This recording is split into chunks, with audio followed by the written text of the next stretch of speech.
Buenas tardes a todos.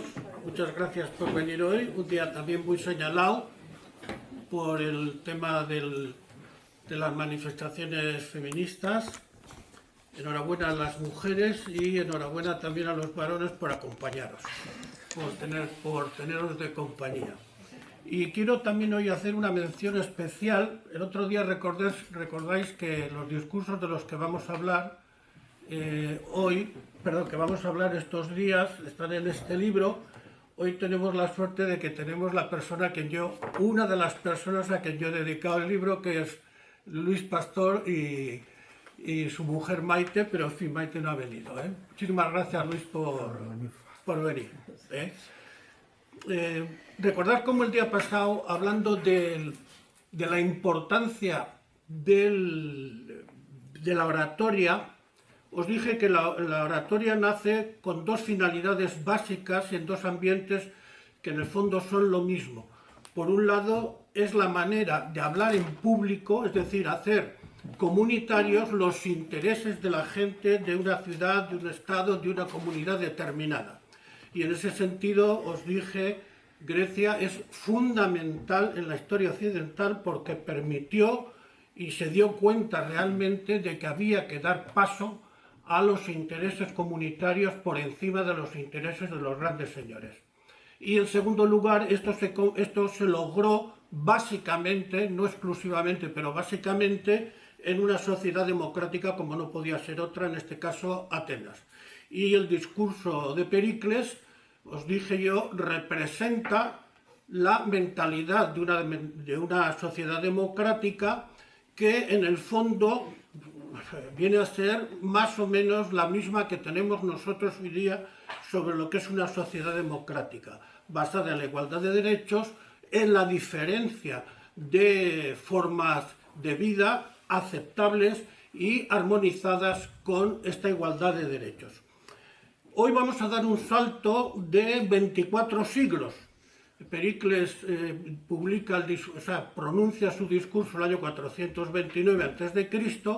y hoy nos vamos a ocupar de otro discurso que a mi modo de ver es famoso, menos conocido, mucho menos conocido, pero que cada vez se está conociendo más, es el discurso del jefe Seattle. Me vais a permitir, porque mi inglés no es precisamente de lo más exquisito.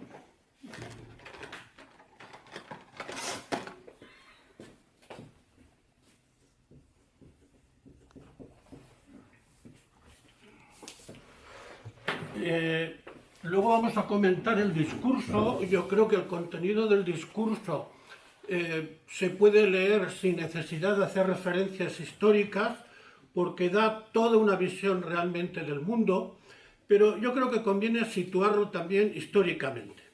El discurso se pronuncia en el año 1856. No es un discurso de legitimación como el discurso de Pericles, pero tiene también un interés inmenso porque es un discurso en donde el jefe Seattle expone toda una concepción del mundo que, como vais a ver, es muy distinta a la concepción del mundo en donde nosotros vivimos, que es en la que vive realmente la persona a la quien está dirigida este discurso. ¿Cuál es la situación en que el jefe Seattle pronuncia este discurso? Yo creo que hay que distinguir claramente dos aspectos. Uno, el ambiente del propio jefe indio y, por otro lado, el ambiente de los blancos a quienes va dirigido. Voy a empezar a situaros con respecto al mundo indígena al que el jefe Seattle representa también, como Pericles representaba la sociedad ateniense. Este jefe no habla en su propio nombre, sino habla en nombre del pueblo que le ha elegido a él para representarle delante de una circunstancia verdaderamente penosa y dificultosa, de una situación de riesgo, como vais a ver, donde tiene peligro de perecer su propia civilización. Este hombre es jefe de una de las numerosísimas tribus de de la costa noroccidental de Estados Unidos. Es decir, todo el estado de Washington, el estado, no la capital de Washington, el estado de Washington, que está lindando actualmente, bueno, actualmente y entonces también con Canadá. Entonces es una zona que da al Pacífico por un lado y por otro lado las montañas rocosas. Es una zona muy estrecha y es una zona de grandes bosques, grandes secuoyas, y también dedicada básicamente a la pesca. Son pescadores de cosas no muy importantes, bueno, del salmón, pero también pescadores de ballena. A veces se arriesgaban muchísimo, no pescaban siempre ballenas. Cuando intentaban pescar las ballenas muchas veces perecían realmente en el intento, pero tenían técnicas muy sofisticadas y se han estudiado bastante bien. Con la corteza de los árboles hacían sus vestimentas. Son hombres que saben trabajar la madera extraordinariamente bien. Las canoas las hacen excavando los troncos de árbol y luego rematando con las telas de los que ellos hacían la corteza de los árboles. Y otra forma de supervivencia de estos indios es el comercio. Por un lado, con otros indios también del interior, más allá incluso de las rocosas y más allá, digamos, del actual estado de Washington, con otro tipo de indios, y obviamente también negociando con los colonos que en esa zona existían. En esa zona los primeros colonos que llegaron fueron españoles, o sea, no fueron los anglosajones, sino fueron españoles. Y luego hubo también allí rusos, hubo holandeses, pocos, y hubo finalmente los que nosotros podemos llamar estadounidenses. Eran pueblos con un gran sentido de la jerarquía. Para ellos los linajes eran un asunto absolutamente trascendental en la distinción entre sus grupos sociales, en todas las relaciones matrimoniales entre ellos, como prácticamente casi todos los pueblos primitivos eran también trascendentales, y quién era el jefe, qué respeto se debía al jefe, las funciones que tenía el jefe con respecto a quién casaba, con quién, etcétera, eran una de las tareas absolutamente quisquillosas en este tipo de sociedades. En esta zona del del Océano Pacífico, de la costa noroccidental, había multitud de tribus, es decir, los Kwakiutl, Tsimshian, Nutke, en fin, hay una pila de ellos y una pila de idiomas muy diferentes. Es curioso porque este tipo de gente normalmente suelen hablar casi todos ellos bastantes idiomas al mismo tiempo, algo que no ocurre normalmente en las sociedades occidentales, que solamente hablamos una o dos. Y en cambio, en el mismo Europa, en el centro de Europa, hay cantidad de gentes en donde, por la mezcla de grupos raciales, también hablaban en la vida, se hablaba o se habla en la vida cotidiana numerosos idiomas. Otro rasgo típico de estas sociedades es la mitología. Es una mitología verdaderamente exuberante, una mitología verdaderamente extraordinaria, preciosa, ha sido muy bien estudiada porque ha habido allí grandes exploradores.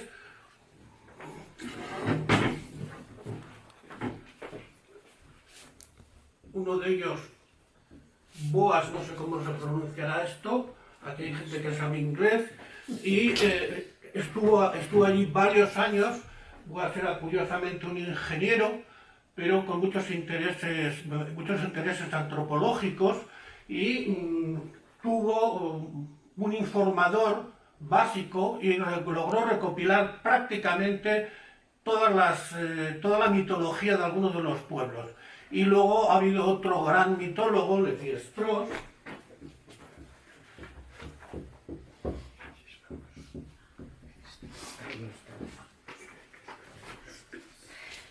que es una obra monumental, estudia este tipo de mitología, pero dentro de otras mitologías de la propia de la propia mitología de todos los países de América, tanto del sur como del norte. Esta es diríamos, el ambiente sociocultural y económico en que viven los indios a quien el jefe Seattle representa. Él no es jefe de todas las tribus, pero en fin, para nosotros la mentalidad que va a expresar en su discurso nos sirve de resumen de la mentalidad de todo este tipo de gente. ¿Quiénes son los blancos y cómo están los blancos? Ya os he dicho antes qué tipo de grupos habían existido allí, pero fundamentalmente en este momento son lo que podemos llamar los estadounidenses. Y cuando se encuentran con estas tribus, están en plena conquista del oeste. O sea, recordar todas las películas que hemos visto, por lo menos los que tenemos cierta edad. O sea, se desarrollan realmente en este ambiente.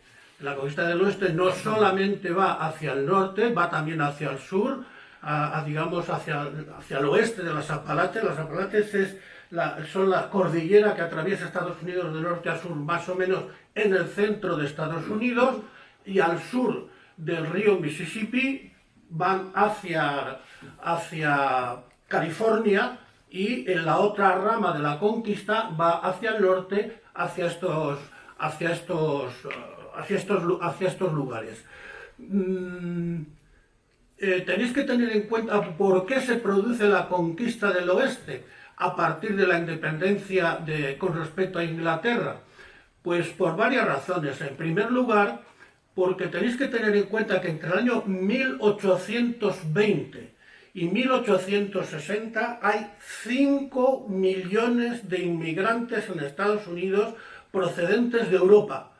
5 millones, Estados Unidos ahora tiene 300 y pico millones de habitantes, pero es que entonces eran poquísima gente, aparte de los nativos que vivían en todo Estados Unidos. Las ciudades se han apelotonado, son un foco de pestes y de enfermedades, y entonces la táctica que utilizan los políticos norteamericanos es decirles a los inmigrantes y a la gente que está viviendo en las ciudades que vayan a esos territorios que prácticamente están inexplorados.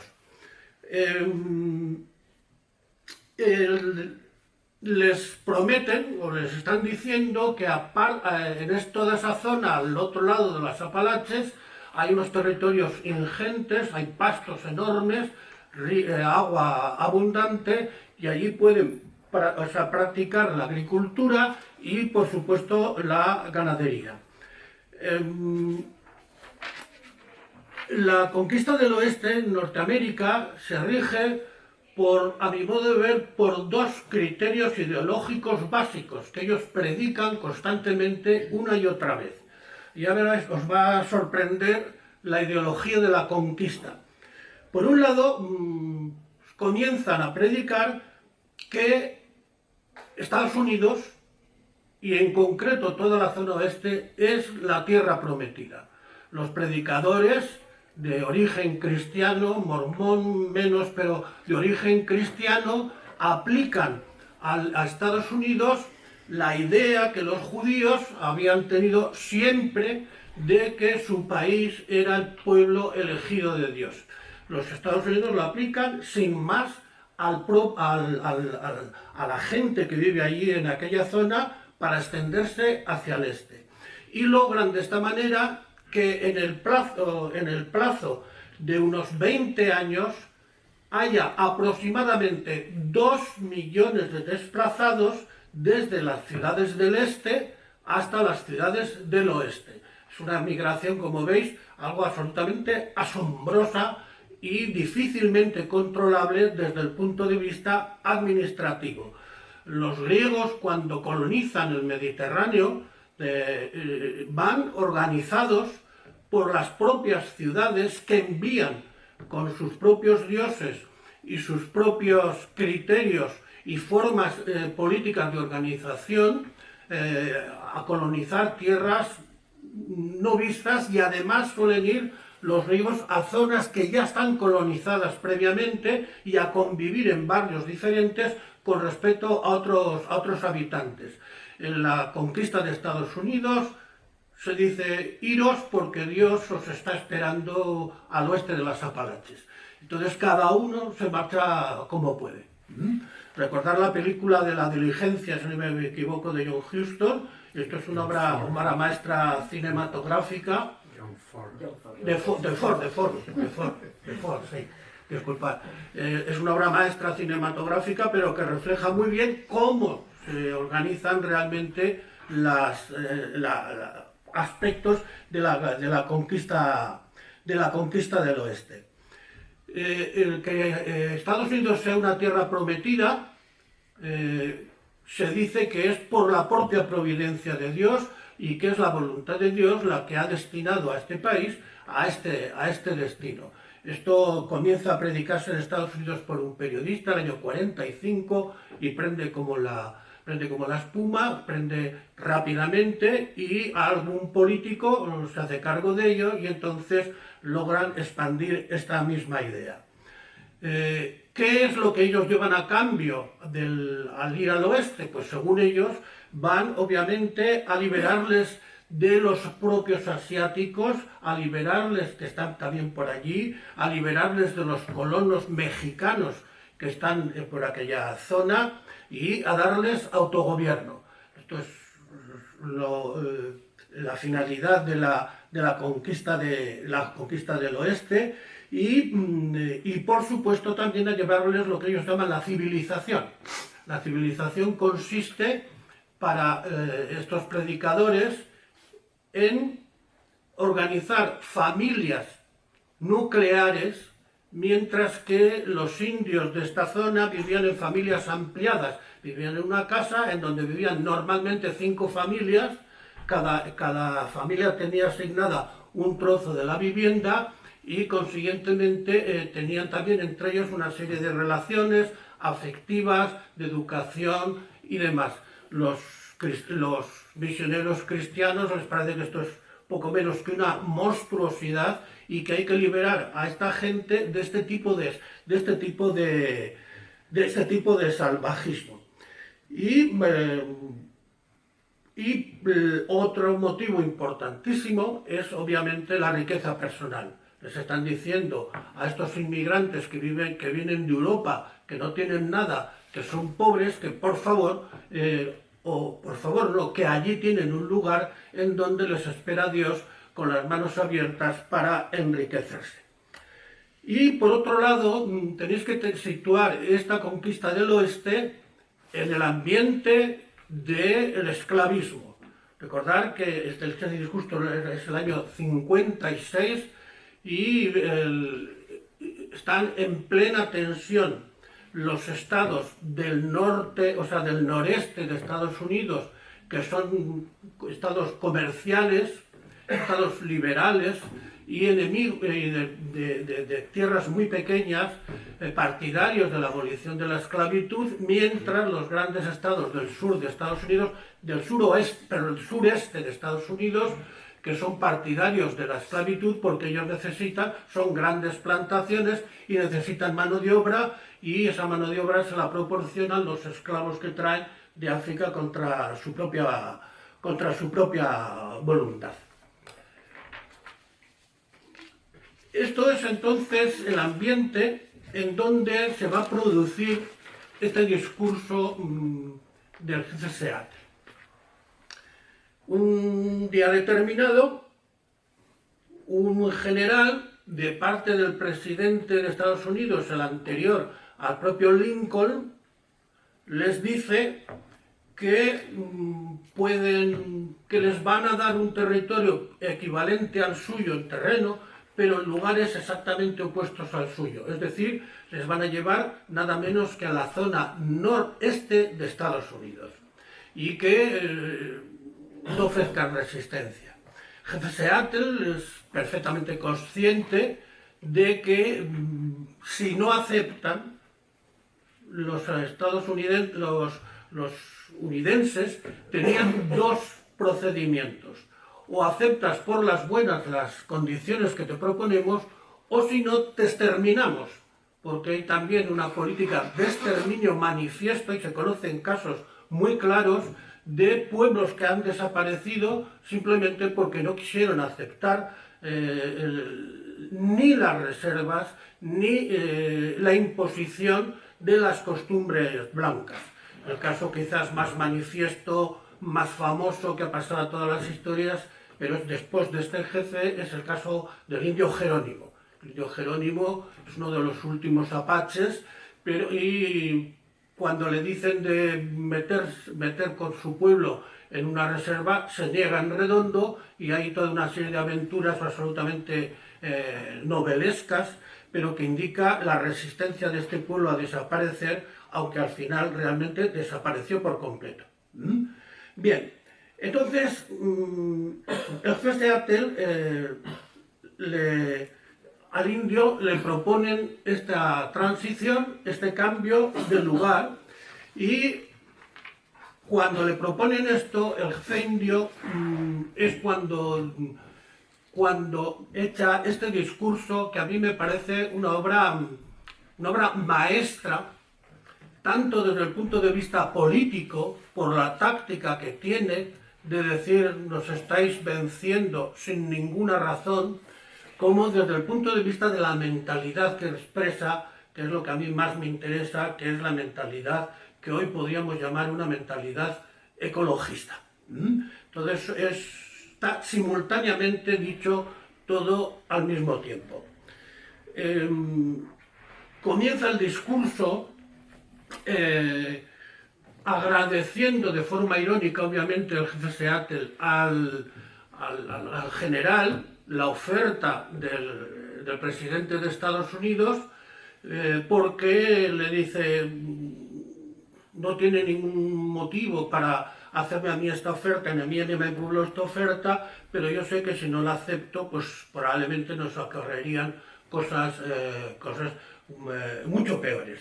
Entonces, a continuación, una vez de esta presentación, en donde ya le ha dicho al jefe de los blancos que va a aceptar lo que él le dice, pero que no lo acepta voluntariamente, comienza a repasar la mentalidad que tienen los blancos al ofrecerle otras tierras con respecto a su propia mentalidad con respecto a la tierra.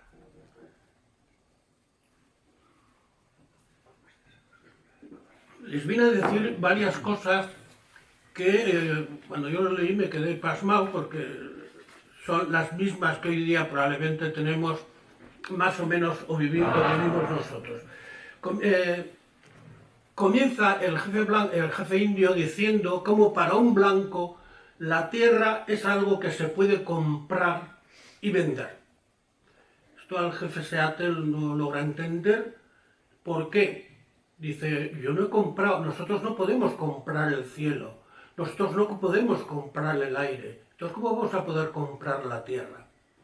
Pero a continuación les va diciendo, no solamente esto no es una imposibilidad física, es una imposibilidad histórica. Y entonces, ¿qué es para el indio la tierra realmente? La tierra no es solo un lugar que produce riqueza, no es un lugar que da frutos, no es un recurso para vivir, económico para vivir. La tierra es, dice el jefe Seattle, nuestros muertos nunca olvidan esta hermosa tierra, pues ella es la madre del hombre rojo. Somos parte de la tierra y ella es parte de nosotros. Es decir, los muertos para el indio no son simplemente aquella gente que ya ha desaparecido, sino que los muertos son la continuación de la propia tribu y el enlace de la propia tribu con el pasado, y al mismo tiempo la vinculación de la tribu con la tierra. Entonces la tierra tiene un valor inmenso porque es la compenetración del hombre con respecto a la propia historia y a la propia continuidad de la historia. Y entonces empieza a decirle en qué aspectos es la tierra realmente madre de todos y en qué aspectos el indio vive esta continuidad y esta compenetración con la tierra. Le dice, por ejemplo, el agua brillante que corre por los ríos y arroyos no es solo agua, sino también la sangre de nuestros antepasados. Aquí el indio dice mucho más de lo que parece, porque eran tribus absolutamente belicosas y son tribus que están peleando siempre unas con otras y también con pueblos que no tienen nada que ver con la cultura india. Entonces, el agua, el río, que para nosotros es un medio de comunicación o una forma de supervivencia, un instrumento de supervivencia, la liga directamente el indio con la propia historia también de la tribu. En este caso, con la historia penosa de la tribu, pero que es una de las formas de identificar a la propia tribu, la muerte. Dice, y por otro lado, en estas aguas se dan las historias y los recuerdos de la vida de mi pueblo. Cuando un indio, normalmente nosotros a nivel oficial no tenemos esta vivencia de la naturaleza o esta vivencia de las aguas o esta vivencia de los ríos. Se nos dice que los ríos deslindan fronteras, deslindan países, que traen formas de comunicación y de riqueza, etc. Pero yo creo que a nivel individual conviene recordar experiencias personales, probablemente muy ligadas, en fin, no necesariamente a ríos, pero sí puede ser a ríos, en donde hemos amado, en donde hemos sido amados, en donde hemos recordado y evocado experiencias nuestras personales. A esto, diríamos, es a lo que el indio da verdaderamente relevancia cuando habla del agua y cuando habla de los ríos de su tierra. El agua o los ríos no son solo medios de comunicación, ni siquiera de supervivencia.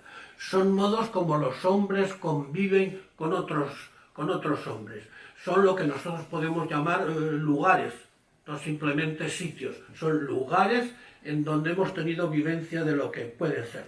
Y por esto el indio Seattle dice, los ríos son nuestros hermanos y también tuyos. Y esto es muy importante, porque a lo largo de todo el discurso, el jefe Seattle intenta meterle al jefe blanco la idea de que esta concepción que ellos tienen de la naturaleza y que esta compenetración que el indio tiene con la naturaleza es una compenetración universalizable y que el blanco está violándola. O sea, no simplemente el blanco tiene una concepción distinta porque cree que la tierra se puede comprar o se puede vivir en un sitio y vivir en otro, sino que además trata de hacerle ver el indio que está equivocado totalmente el hombre blanco. Y a lo largo de todo el discurso, cada vez que hable de ciertos aspectos de la naturaleza o de otros aspectos de su cultura, como vamos a ver, le va diciendo, y también vosotros, la tierra también es madre vuestra, también los ríos son hermanos vuestros, etcétera, etcétera.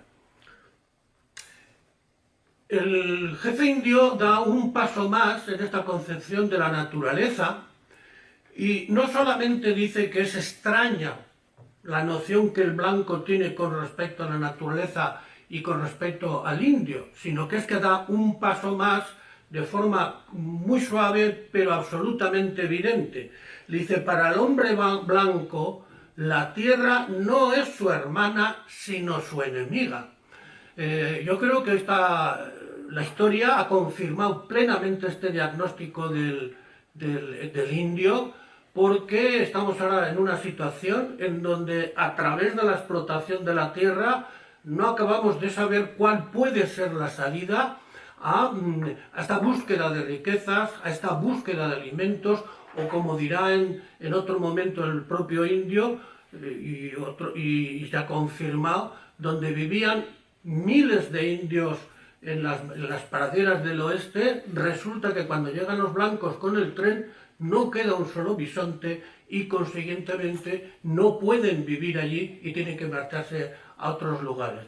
Entonces el diagnóstico del indio es muy interesante para una mentalidad ecologista y para una mentalidad nuestra. La tierra para nosotros, aunque creamos que nos estamos enriqueciendo con ella, realmente la estamos maltratando.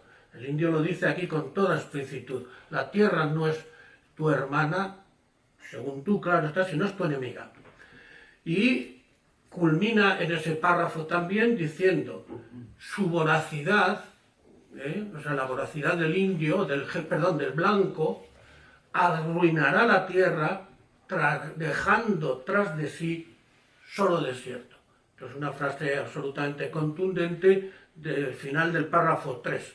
A mí me recuerda mucho esta frase a la de otro filósofo muy conocido en Occidente, que de otra manera lo dijo quizás más grandiosa, pero que en el fondo viene a decir lo mismo, que fue Nietzsche.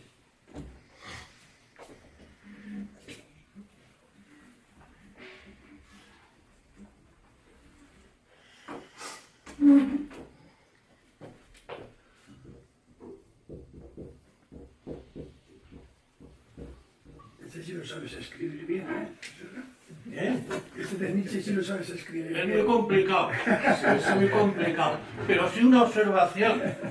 Se oye la porque el apellido es alemán, porque lo digo porque muchas veces la gente dice Nietzsche, no, es Nietzsche. Los alemanes se oye la Bueno, pues la profesión me ha obligado a escribir muchas veces ese nombre. Bueno, Nietzsche, por ejemplo, cuando critica la cultura occidental, hace una frase. Nietzsche es un hombre, aparte de una concepción muy clara de cuáles son los daños y los males de la sociedad contemporánea en la que él vive, es un prodigio de escritor. Y yo creo que es un prodigio de escritor porque todavía tiene la dimensión simbólica que tienen los grandes escritores que siempre han tenido y que siguen teniendo, que tiene un García Lorca, o que tiene Neruda, o que tiene, en fin, todos los grandes escritores tienen una dimensión simbólica. Y entonces cuando critica la cultura occidental, dice Nietzsche, el desierto crece. Y eso es el nihilismo. El nihilismo es la devastación total de los valores en que en donde ha crecido nuestra cultura, y por otro lado los valores que se conservan son los que impiden realmente que nuestra cultura sea una cultura vital y una cultura fértil. Y a eso es lo que Nietzsche llama una cultura del desierto. Vivimos en un desierto cultural, por muchas catedrales que construyamos, por muchas construcciones que hagamos, por muchos ferrocarriles, por muchas obras literarias, etcétera, etcétera. Yo creo que sería la vertiente occidental, la manera occidental de expresar lo mismo que el indio le está diciendo al militar. La voracidad arruinará la tierra dejando tras de sí solo desierto. Son dos maneras distintas de decir lo mismo. Obviamente el jefe indio de una manera muchísimo más simple y yo diría de una manera muchísimo más inmediata. El indio no es un filósofo, el indio solamente vive en una tradición mitológica y Nietzsche vive en cambio en una tradición filosófica. Bien, a continuación, una vez de haber planteado esta situación de cuál es el papel básico de la sociedad de los indios, es el papel de la tierra, la tierra madre, la tierra inviscerada en la cultura de los hombres o los hombres inviscerados en la función de la naturaleza, comienza el jefe indio a analizar otro aspecto de la cultura india, de la cultura blanca. Ya no solamente habla de líneas generales, sino en concreto, y son las ciudades. Comienza a hablarle de la cultura blanca, le dice, y comienza con un estribillo que es muy interesante. Dice, yo no entiendo las ciudades blancas, yo no las entiendo. Dice, quizás porque sea un salvaje. y comienza ahora de una manera reiterativa, con esta anáfora, con esta repetición. Yo no entiendo esto, quizás porque sea un salvaje. Hubo un escritor europeo del año 1750 y tantos, Herder,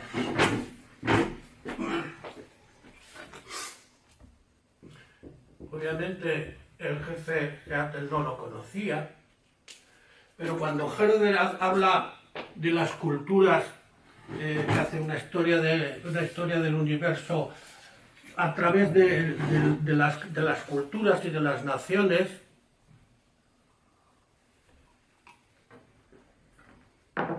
Herder dice, es salvaje, dice, todas las culturas tienen su propia lógica y su propia justificación. Dice, y es salvaje la cultura que llama a otra salvaje.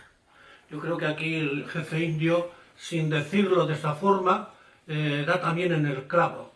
Dice, yo no entiendo la cultura blanca, las ciudades blancas, quizás porque son salvajes y consiguientemente no estoy metido en la lógica de la civilización occidental. Y entonces comienza a decirle ciertos aspectos de la cultura blanca con la que probablemente hoy estaremos todos de acuerdo. Dice, en la cultura blanca no hay jardines, no hay árboles, no se oye croar a las ranas, ni a los pájaros, pierdan los pájaros, el aire está contaminado, o sea, todo esto suena, ¿verdad? Todo esto parece que el indio este se ha anticipado muchísimos años, desde el año 56, hace 150 y tantos, 170 años, a lo que está realmente ocurriendo y a lo que los movimientos, no solo ecologistas, sino bastante más que ecologistas, están reivindicando de alguna forma. A continuación, una vez de haber hecho esa crítica, habla también de otro aspecto que era esencial en la vida de los indios, el mundo de los bisontes, y vuelve otra vez a hablar de la misma mentalidad. Dice, ¿qué sería el número 4? Dice, ¿qué es el hombre sin los animales? Y aquí hace una afirmación que creo que responde a todas las concepciones que ha habido, por lo menos todas las que yo conozco, sobre lo que es la naturaleza. En la naturaleza todo está relacionado entre sí. Si yo hago desaparecer los animales, automáticamente hago desaparecer las plantas o hago desaparecer a los seres vivos que viven de estos animales y así sucesivamente. Entonces, es conveniente mantener en la vida de la naturaleza una coherencia entre los distintos aspectos y una armonía entre los distintos componentes de la naturaleza. Otra idea que en fechas anteriores al jefe indio, en Europa, la había formulado de una manera explícita y de manera científica, curiosamente porque había ido a Hispanoamérica, Alexander von Humboldt.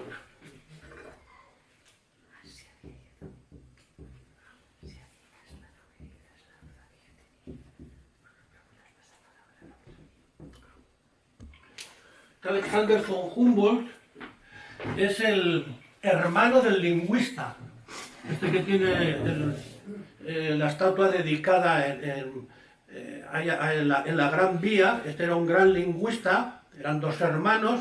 Este es un gran lingüista que dio a conocer en Europa el euskera, llamando la atención, diciendo, hay por ahí al norte de España un idioma muy raro, que tiene mucho interés porque no se parece a ninguno de los idiomas que nosotros conocemos.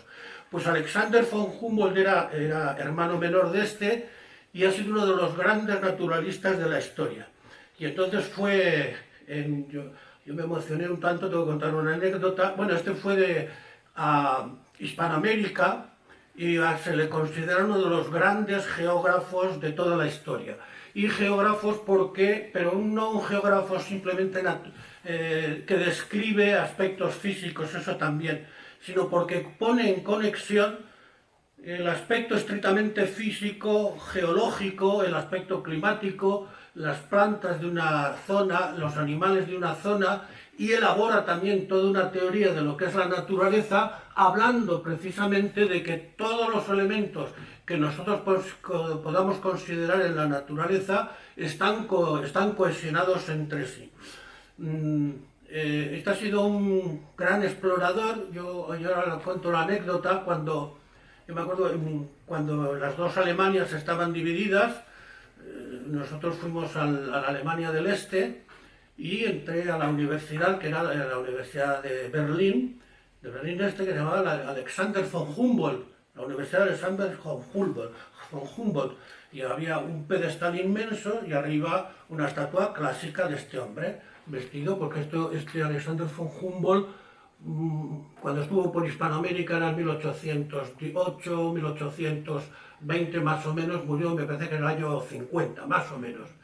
Y en castellano, en el pedestal ponía Alexander von Humboldt, el segundo descubridor de América. Yo me quedé muy sorprendido, agradablemente sorprendido, pero bueno, a lo que venía.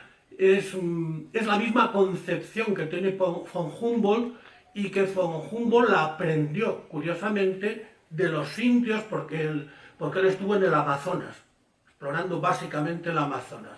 Entonces el jefe indio pues lo que hace es decir exactamente lo mismo que von Humboldt, que en la naturaleza todo está coordinado con todo, y que si destruimos una parte, destruimos también el resto de las partes.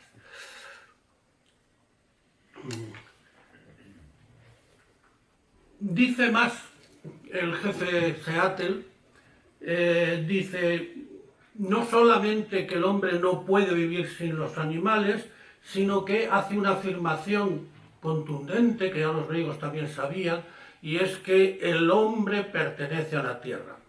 Esto es una afirmación muy fuerte y que probablemente en la filosofía, cuando digo filosofía no me refiero exactamente a los teóricos filosóficos, sino a la concepción que nosotros tenemos, no aceptaríamos, y que vamos aceptando poco a poco, porque el cristianismo ha establecido una ruptura inmensa entre el hombre y la naturaleza. Dios ha seleccionado entre los seres que él ha creado un ser de una forma muy particular y le ha hecho dueño de las cosas del universo. A partir de ahí el cristianismo ha hecho una tajante división entre la concepción que los griegos tenían del hombre y de la naturaleza, como un mundo también en perfecta compenetración, y ha sido necesario esperar precisamente a este tipo de hombres como Humboldt y luego por supuesto Darwin, para que estemos otra vez intentando recuperar nuestra compenetración con la naturaleza y nuestra dimensión animal, que somos un tipo de animales especiales. Y esto es trascendente porque tiene que ver con la manera de concebir nuestra cultura, con la manera de concebir nuestra libertad, con la manera de concebir nuestra convivencia y nuestra manera, digamos, en último término, de hablar de aquello que nosotros queremos. La tierra es nuestra madre, vuelve a decir el jefe indio, y nosotros no somos nada más que hijos de esta gran madre. Otro tema típico de todas las mitologías, no de todas o de casi todas las mitologías de tipo indígena en Hispanoamérica y en otras zonas también del mundo, aunque no es típico de todas las mitologías existentes en el mundo. A continuación, el jefe Seattle piensa en cuál va a ser el porvenir de su tribu. Y el porvenir de su tribu no puede ser más desastroso, pero acepta el jefe hindú también una responsabilidad, y es que los indios van a vivir borrachos realmente, los blancos les van a llevar este licor, van a destrozar su cultura, y nuestros hijos van a verse avergonzados de lo que nosotros hemos hecho, y a continuación entra en una especie de perorata, una especie de prédicas a los blancos para decirles que por favor a sus propios hijos les eduquen en estas ideas que el jefe indio ha ido exponiendo a lo largo de todo el discurso, para que tampoco los hijos de los blancos recaigan o caigan en esta concepción del mundo según la cual la tierra no es más que un trozo que puede ser explotado y que puede ser considerado como un medio simplemente de subsistencia. Y llega a afirmar algo que a mí me parece un poco sorprendente, hablando de Dios, porque los indios son politeístas y le dicen: nuestro Dios es el mismo que el vuestro. Y entonces, como Dios ha sido el que ha formado la tierra, también ha formado la tierra para vosotros. Y si lo que yo estoy diciendo es verdadero, también vale para vosotros. Y si a vosotros nos matáis, entonces tendréis que dar cuenta también al mismo Dios que nosotros tenemos que dar cuenta. El jefe indio, ya os he dicho que este es un discurso de un vencido y que sabe que está vencido. Repito, no como individuo, sino como grupo y además como civilización. Sabe que con esta actuación del jefe blanco, su tribu va a desaparecer como forma de cultura, como forma de convivencia.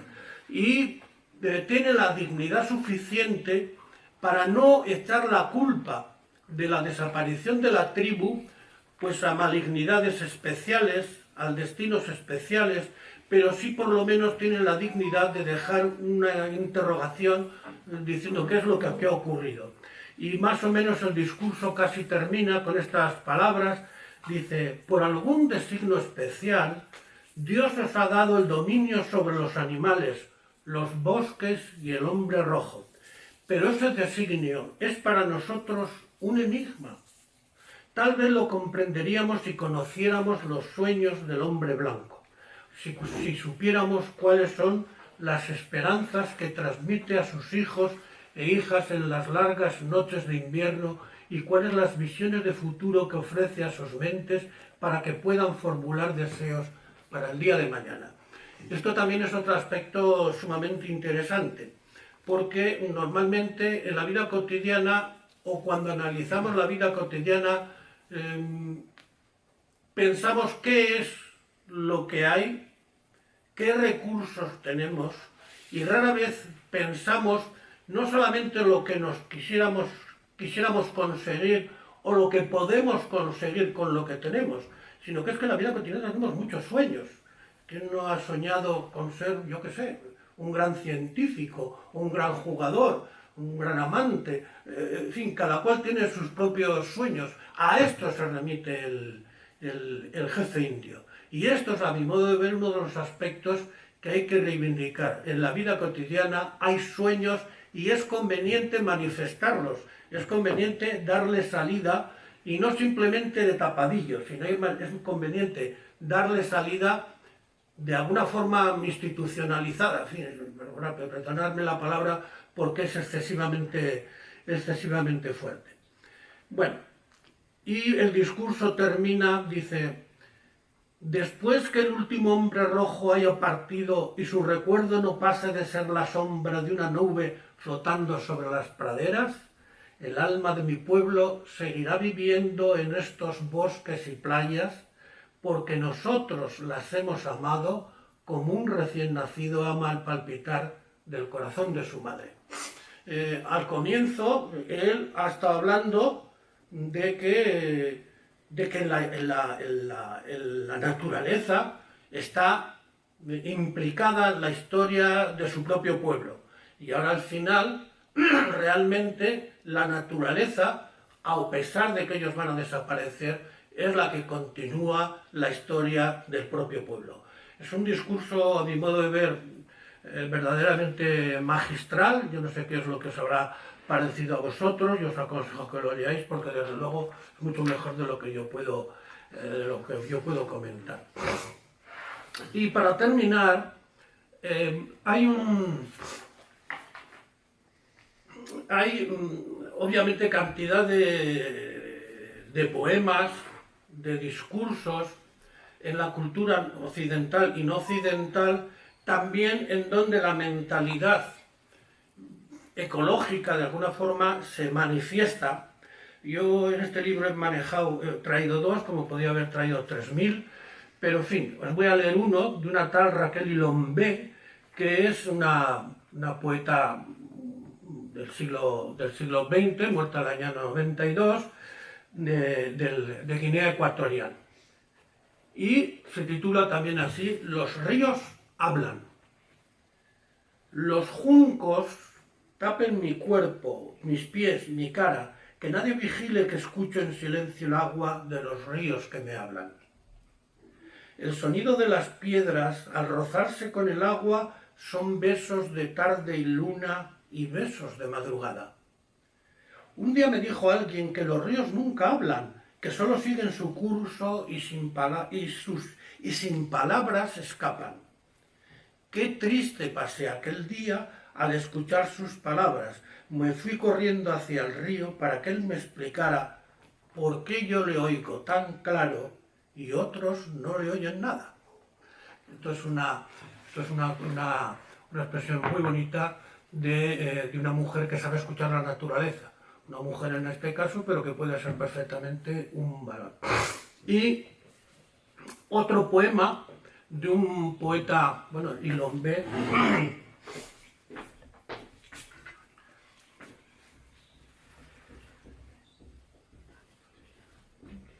y otro poeta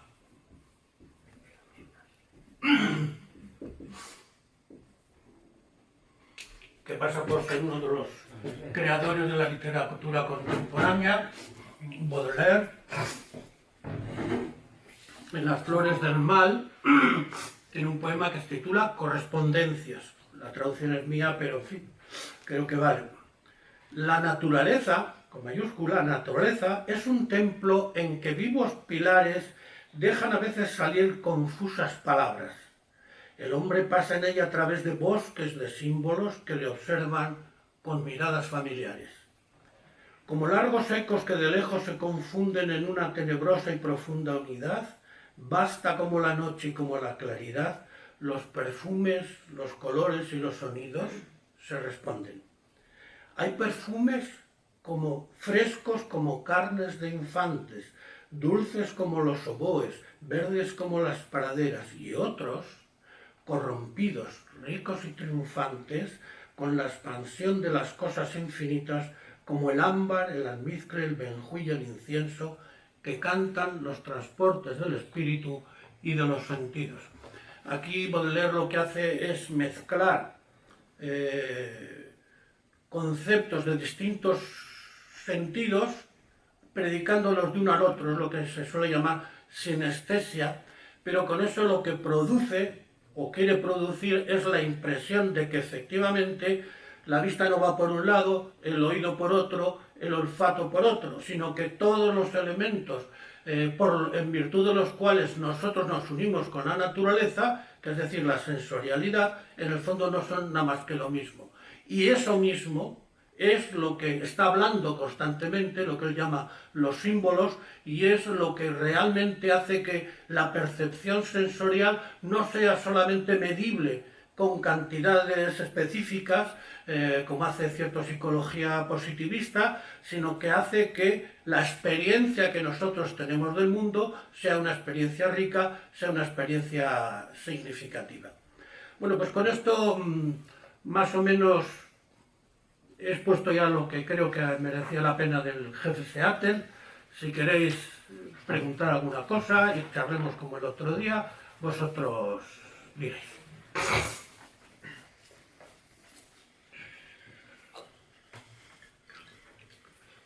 Sí, iba Luis. Ese señor, vamos, con toda probabilidad era analfabeto. El señor Seattle. Probablemente no. Sí.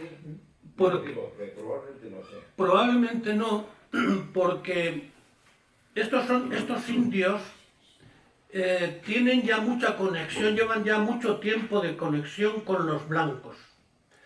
Y la elección de los, y la elección de los jefes en estas tribus tiene también mucho que ver con las posibilidades de negociación que los jefes tenían entre unas tribus y otros blancos.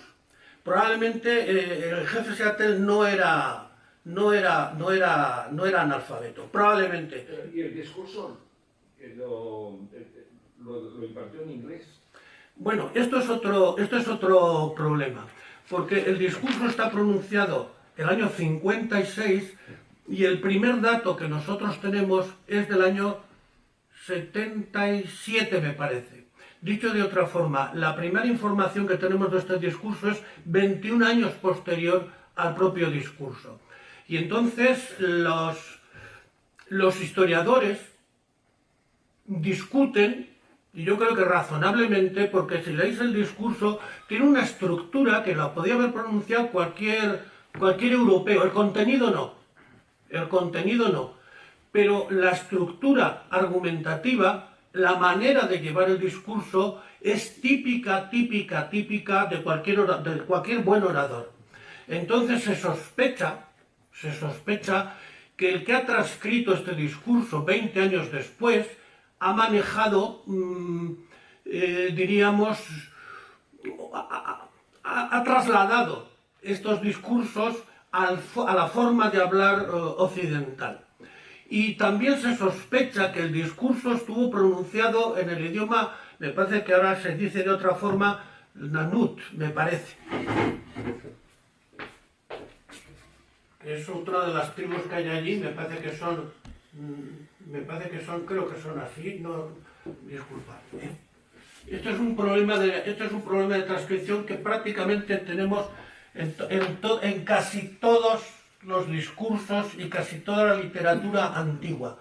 Por ejemplo, Pericles, el discurso se pronuncia en el año 29, pero quien nos transmite el discurso de Pericles es Tucídides, y la obra de Tucídides está escrita en torno al año 400, probablemente más tarde.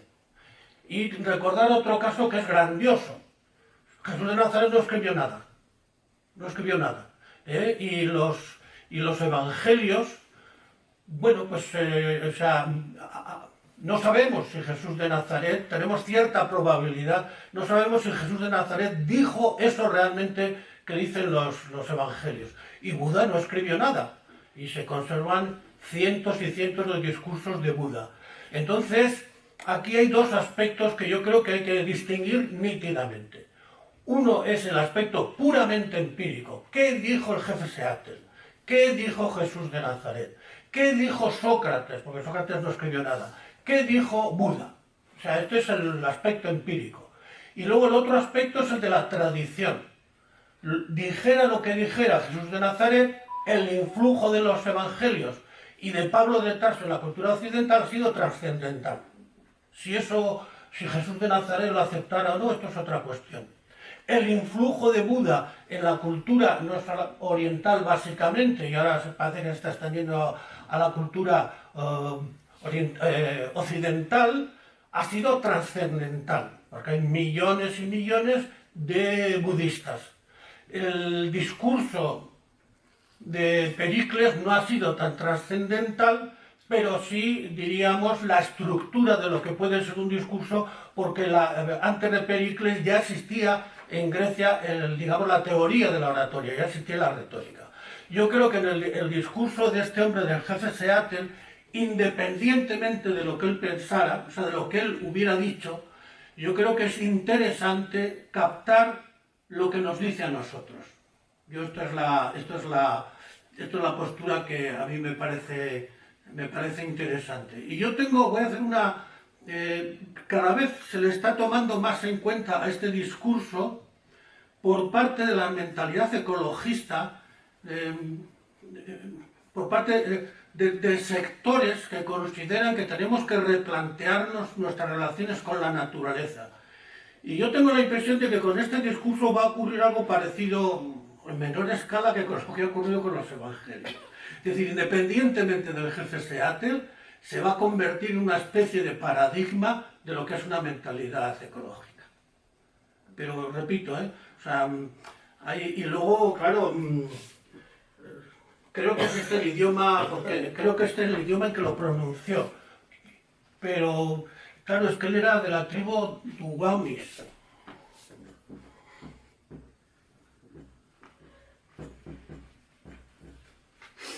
jefe de la tribu de Uamis y Suwamis, me parece, son, en fin, hay una pila de tribus ahí y es muy difícil, que teniendo la mitología que ellos tienen, yo he oído muchos mitos de estos pueblos, desde luego no hablan así, o sea, ni siquiera en bromas, ¿no? Entonces, esto es desde el punto de vista, diríamos, filológico. Y ese... Bueno, buenas tardes, me llamo Gonchal. ¿Perdona? Me llamo Gonchal, buenas tardes. Ah, Te quería decir una pregunta. Esto es un poquito de fantasía. ¿Se podía haber hecho...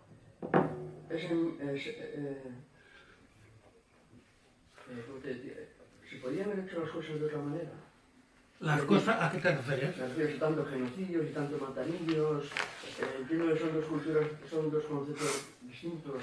El materialismo bruto de la gente que ha ido de aquí para allá, con la gente que está allí más espiritual, más el agua y la sangre del cuerpo. Nosotros no pertenecemos a la tierra, la tierra nos pertenece a nosotros pertenecemos a la tierra, porque al final allá abajito vamos, ¿no?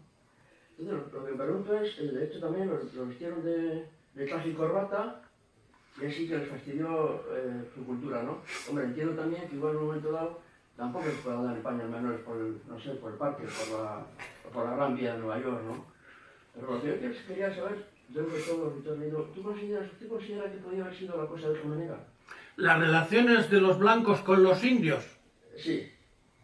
Y el desarrollo ese que se ha producido de ciudades, no ciudades, darles mejor tierra a ellos, no sé, una vez que has ganado la guerra, has matado un montón de ellos, niños, ancianos, yo qué sé, General Cáceres que está mal de la cabeza. O sea, ¿no se podía haber hecho la cosa de otra manera? Bueno, yo te voy a dar una respuesta de tipo general. Realmente este es un problema de fondo sobre lo que es la historia. A mi modo de ver, sí. Dicho de otra manera, en la historia no hay necesidades. La historia la hacemos los hombres de acuerdo a cierto tipo de necesidades, pero de acuerdo a opciones. Y en un momento dado, los hombres eligen una cosa o eligen otra.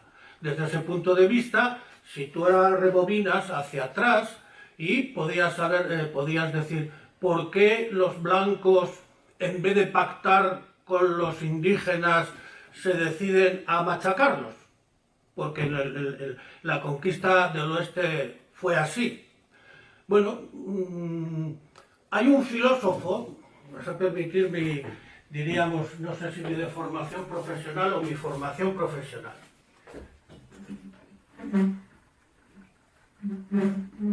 Hay un filósofo siéntate. Hay un filósofo trascendental en Europa que se llama Hegel.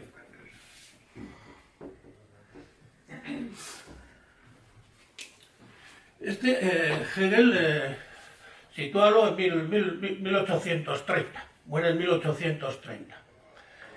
Hegel tiene una concepción de la historia en donde él dice, las cosas que han ocurrido tienen siempre una razón de ser. Han ocurrido no porque sí. En la historia no hay azar. En la historia hay una argumentación. ¿Por qué se descubre América en 1489? Pues porque Europa pasaba hambre, hay mucha expansión, etcétera, etcétera. Bien. Y Hegel saca la siguiente conclusión, y esto es tremendo. Dice, como hay una razón, la razón siempre funciona por necesidades. La razón no se inventa cosas. La razón lo que hace es decirte qué conexión hay entre un suceso y otro posible suceso anterior o posterior. Dicho de otra forma, el hecho de que en la historia las cosas hayan ocurrido por razón significa que han ocurrido de manera necesaria.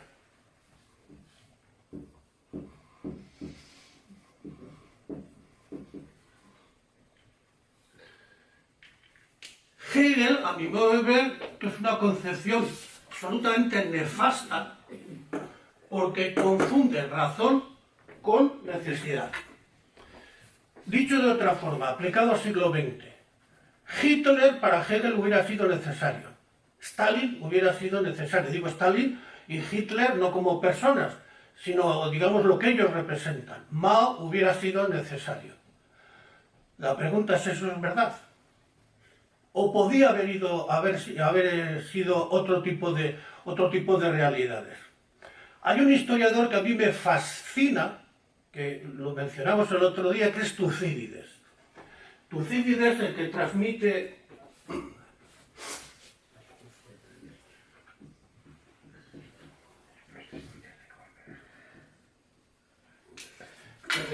el discurso de Pericles. A mí me fascina, este narra la historia de la guerra del Peloponeso entre el bloque ateniense y el bloque espartano, ¿no? Pero a mí me fascina no solo porque los datos que da son de una precisión increíble y los historiadores que se dedican a esto cada día están más convencidos de que son más precisos. Lo que me fascina es que Pericles, al tiempo que te dice lo que ocurrió, te dice lo que podía haber ocurrido. ¿Cómo lo hace? Pues discutiendo. Dice, hubo una asamblea para ver si se invadía la isla de Delos o no, o la ciudad de Delos o no. Y entonces te propone, unos te dicen que sí y que te dan las razones de por qué hay que invadir Delos. Y otros te explica por qué no hay que invadir Delos o por qué hay que invadirla. Y al final se vota en Atenas y sale la invasión de Delos.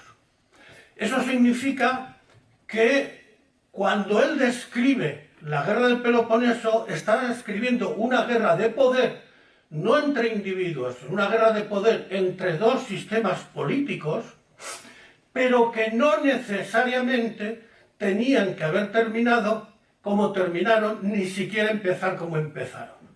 Por ejemplo, el gran caso es cuando Pericles, al comienzo de la guerra, les dice a los atenienses, no llevéis la guerra jamás fuera del mar.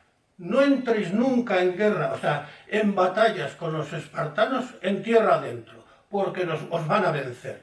Y no expandáis vuestro poder más allá de los límites que ya tenéis. Bueno, Pericles, por desgracia, muere el año que es 429 con la epidemia. Los atenienses cumplen este criterio hasta que llega el año 4, están convencidos de que van a poder con todos y deciden invadir Sicilia. Y a continuación invaden Sicilia, pero a continuación los espartanos los vencen y pierden la guerra. Entonces diríamos, el historiador Tucídides no solo describe lo que es lo que pudo haber ocurrido. Dicho de otra forma, en la guerra no hay necesidades. O a las necesidades se puede responder de varias maneras diferentes. A mi modo de ver. Y lo mismo ocurre en el descubrimiento de América. Cuando los españoles van a América, se puede explicar por qué van a América y se suele hacer como un elogio, por ejemplo, del padre más que del padre Las Casas, del padre Vitoria, la idea de que el padre Vitoria defiende a los indios frente a los conquistadores. Bueno, y es verdad que el padre Vitoria critica todo lo que se llama en ese momento títulos de conquista, es decir, todos los criterios legales para conquistar que existían en un derecho, vamos a llamar, internacional. Los critica todos. Pero se le ocurre añadir uno. Y es decir, se puede conquistar un territorio, y es que esto no lo vais a ver en ningún manual. Dice, se puede conquistar un territorio cuando los habitantes de ese territorio se niegan a a comerciar. Claro, con este criterio, los españoles que van allí pueden decir, no venimos a predicarles el Evangelio, porque la conversión es libre. Esto por lo menos en teoría, digo en teoría lo respetan. Pero claro, los indios están en una disparidad completa a la hora del intercambio de comercio. Entonces, ¿es legítimo ese criterio? Entonces Esto es una pregunta obviamente que has planteado que excede con mucho el tema de los indios y que tiene que ver con la actitud no solamente de nosotros con el pasado, sino también con el futuro y con respecto a lo que hacemos nosotros en la historia. ¿Cómo podemos cambiarla? O cuando te quiere decir es que no había más remedio, ¿qué? Bueno, no había más remedio, eso lo dirá usted. Yo quería preguntarle, el jefe Seattle se hizo famoso en su época, es decir, ¿tiene algo que ver la ciudad de Seattle con Sí, este... sí, está dedicada, está dedicada. Está dedicada a él, Sí. o sea que fue un hombre famoso en su momento. Eh, Y fue trascendente. fue cada vez- su discurso. Este discurso que se conoció muy poco, yo he dicho, me parece que se publicó por primera vez el año 77, me parece que es, pero luego fue en el año 91, algo así, y luego en los años 20 del siglo XX se ha vuelto a... O sea, y ahora realmente se está dando cierta importancia. O sea, no era demasiado, no fue demasiado conocido. Y este jefe Seattle estaba con su pueblo allí en las praderas y tal, ¿no? Pero cuando habla de las ciudades y habla pues de la polución, de no sé qué, pues, de la explotación y todo eso, es decir, la revolución industrial había llegado ya al oeste americano, es decir, había ciudades en donde había fábricas para que su discurso hablara de esa manera de las ciudades. Yo creo que sí, por lo menos en la zona este, la zona del este sí digo del oeste. No, y Él en podía California conocer. también, y en California, California que está conquistando La fiebre del oro fue en el 49. claro, efectivamente, que es la conquista del oeste, la parte sur. Y además, Él tenía conocimiento que existían esas ciudades, me refiero, ¿no? sí, claro, Y los claro. trenes que menciona. Sí. ¿Alguna observación más? Pues muchísimas gracias y entonces hasta el próximo miércoles que hablaremos de Luther King. Ah, muy bien. María Silvia, por favor.